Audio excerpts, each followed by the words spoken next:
जर तुम्हाला सक्सेसफुल व्हायचं असेल, भरपूर पैसा कमवायचा आहे, विचारसरणी चांगली ठेवायची आहे, आरोग्य चांगलं ठेवायचं आहे असं जर वाटत असेल तर एक छोटंसं ऑब्झर्वेशन करा. तुमच्या आजूबाजूला जी 5 मंडळी आहेत, दिवसभरात ज्यांच्याबरोबर तुम्ही सर्वात जास्त वेळ घालवता, अशी 5 लोक कोण कोण आहेत ते आयडेंटिफाय करा.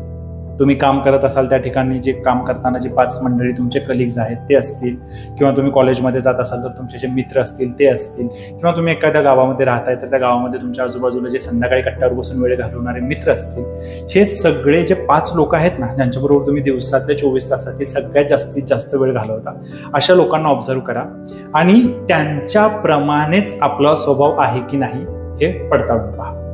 आपल्याला कोणासारखं तर बोलायची सवय असेल, कोणासारखे कपडे घालण्याचा आपण प्रयत्न करू, कोणासारखी विचारसरणी असेल, खाण्यापिण्याच्या पद्धती कोणासारख्या असतील, ह्या 5 लोकांचाच प्रभाव आपल्या आयुष्यावर पडतो. आता बऱ्याच जणांना हाही प्रश्न असेल की बाबा नाही, मी तर 5 लोकांच्यात मिसळत नाही, मी एकटाच असतो, माझ्या कामाचं स्वरूप किंवा माझा स्वभाव थोडासा एकलीपणाचा आहे. तर त्यांच्यासाठी एक उत्तम गोष्ट काय करायचं, पुस्तकं वाचायला सुरू करायची, जसं मी केलं. 5 पुस्तकं तुम्ही वर्षभरात वाचा, हेच तुमचे 5 मित्र होतील आणि ते तुमचं आयुष्य बदलवून टाकतील. नक्की प्रयत्न करून बघा, खूप चांगली गोष्ट आहे.